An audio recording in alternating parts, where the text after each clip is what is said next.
Bonjour à tous, je reviens vers vous au sujet de l'oscilloscope. C'est donc une version 2 avec un comeback et on va rentrer un petit peu plus dans le vif du sujet avec les différentes mesures que l'on peut faire pour cette année de troisième avec celui-ci. Ça va rester relativement simple, mais il faut que vous compreniez un petit peu l'état d'esprit. Alors dans votre livre, effectivement, vous avez cette page qui vous présente un petit peu la bête.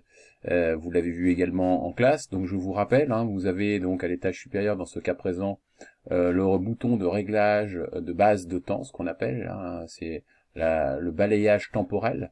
Donc vous avez un bouton avec des unités en millisecondes par division, en microsecondes par division, en secondes par division, et on est bien d'accord que c'est pour régler, hein, effectivement, pour donner la division, je vous rappelle, c'est 1 cm, hein, c'est un carreau, c'est donc pour donner une valeur de balayage des électrons sur cette distance donc de la division. C'est-à-dire que si je suis réglé sur 5 millisecondes par division, je sais que mon spot d'électrons va parcourir donc la division ici en 5 millisecondes. Voilà. Donc ça va être important pour nous, hein, parce que ça va nous permettre d'être précis dans un certain nombre de mesures. Ensuite, on peut donc mesurer avec l'oscilloscope deux signaux simultanément, de manière à les comparer. Donc la voie A qui est en jaune ici avec tous les boutons de réglage associés, et la voie B qui est en bleu ici avec tous les boutons associés. Donc je vous répète, effectivement, comme on l'a vu en classe, hein, il suffit de brancher par exemple les deux fils d'un générateur aux bornes donc de cette voie qu'on appelle la voie Y, vous voyez ici Y1, et l'autre fil cette borne de branchement qu'on appelle la masse et dont vous avez le symbole représenté ici.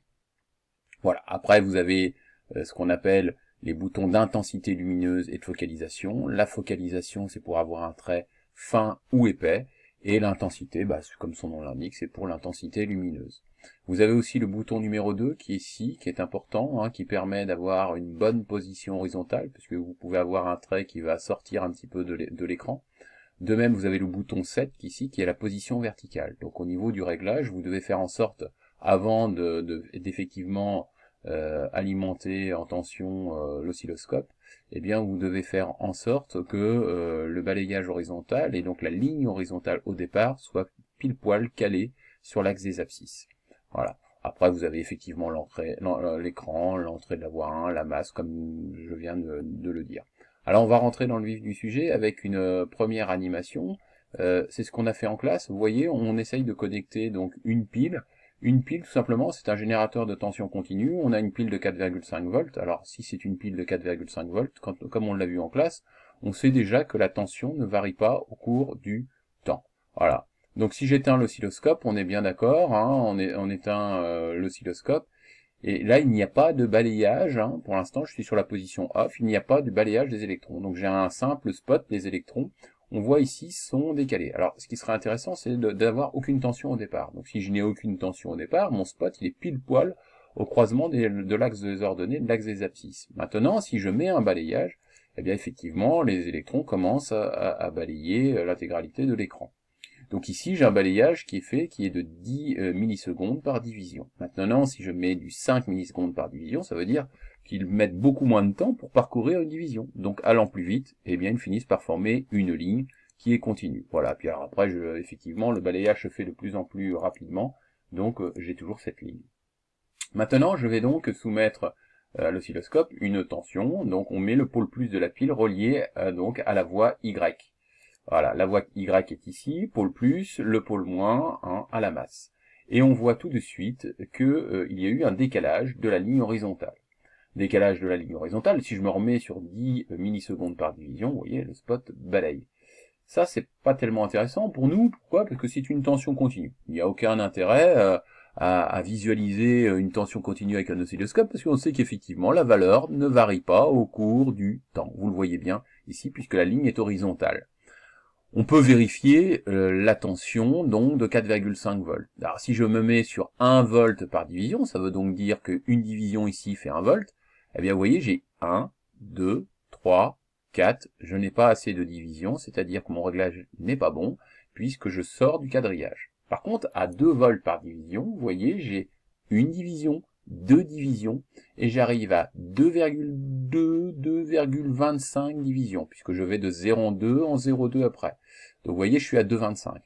Donc 2,25 divisions, je multiplie par 2, puisque c'est 2 volts par division, et ça me fait 4,5. Je retrouve bien la tension de 4,5 volts.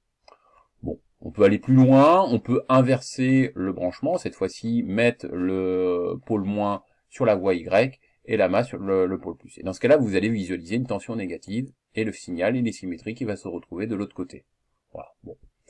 Maintenant, on va monter en réflexion, en gamme de réflexion, puisque nous allons passer au branchement de l'oscilloscope, cette fois-ci sur un générateur basse fréquence. Alors, regardez, vous retrouvez effectivement ici un certain nombre de choses. Alors, je vais l'éteindre pour repartir du début. Voilà, le générateur, là, effectivement, donc là c'est branché, on ne peut pas le débrancher. Et qu'est-ce que je regarde? Le GBF, regardez, il est sur une fréquence de 300 Hz, avec une amplitude maximum de 6 volts. Je peux avoir différents signaux. Et maintenant, ce qui va être intéressant pour moi, c'est de déclencher donc le balayage des électrons. Alors, je vais me mettre sur, par exemple, 5 millisecondes par division. On voit tout de suite, alors ici, j'ai une amplitude, alors de 6 volts. Alors, regardez, je suis sur du 2 volts par division, donc tout à fait cohérent avec ce que l'on obtient. Regardez, là, je suis donc sur l'axe des abscisses, une division, deux divisions, trois divisions au max, je multiplie par 2, ça fait 6, je retrouve bien le Umax de 6 volts. Vous voyez qu'ici, mon signal se répète de nombreuses fois, donc c'est pas très adapté. Alors effectivement, on va essayer d'améliorer un petit peu le signal obtenu en changeant la base de temps. Si je vais sur du 2 millisecondes par division, il va se faire de plus en plus vite. Alors effectivement, si ça se fait de plus en plus vite, je vais avoir un élargissement du signal. Voilà, on peut même aller à 1 milliseconde par division. Et là, j'obtiens un signal caractéristique qu'on appelle une sinusoïde. Pourquoi? Puisque finalement, quand vous tracez la fonction sinus en maths, vous obtenez exactement le même type de courbe caractéristique. Alors, je vous rappelle la définition de la fréquence. La fréquence, c'est le nombre de fois qu'un phénomène se répète en une seconde. Donc, ce qui peut être intéressant pour déterminer cette fréquence, ça va être tout d'abord de déterminer ce qu'on appelle la période. La période, c'est la durée du motif qui se répète. Tenez, je vais la faire apparaître sur cette modélisation. Voir période. Voilà. Eh bien, le motif qui se répète, on le voit bien. Il est colorié. Voilà. Il suffit de le mettre bout à bout et on a l'intégralité du signal. Donc, ce qui va être intéressant, à travers cette période, c'est de voir combien de divisions représentent finalement cette période. Donc, regardez ici, si je prends ce point caractéristique qui est là et qui est à l'extrémité, une division, 2 divisions, 3 divisions, 3,2, 3,25, 3,3 plutôt, on est pile poil à la moitié, 3,3 divisions. Alors, sachant qu'une division représente une milliseconde, eh bien, vous faites pareil, toujours le même calcul, 3,3 multiplié par 1, ça fait donc 3 millisecondes. Je sais que la période fait 3 millisecondes, 3,3 millisecondes.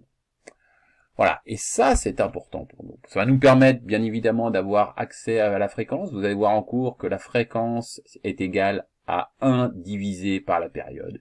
Eh bien si vous faites 1 divisé par, attention, on se met toujours en unité légale, 0,0033, eh bien vous retrouvez 300 Hz, ça fait à peu près 303 Hz. Vous êtes non loin de la fréquence et on obtient bien la fréquence du signal. Alors, pendant qu'on y est, on peut en profiter. Que se passe-t-il si on a un signal carré? Eh bien, regardez, le signal, il est carré. Voilà. Et donc, effectivement, vous retrouvez la période. Maintenant, si c'est un signal en triangle, eh bien, votre signal a la forme de triangle. Voilà. Et on retrouve toujours la période du signal, c'est-à-dire le motif. Le motif, il est ici, on le voit très facilement. Et là également, on peut déterminer. Alors, on a toujours la même fréquence, on aura toujours 3,3 en période.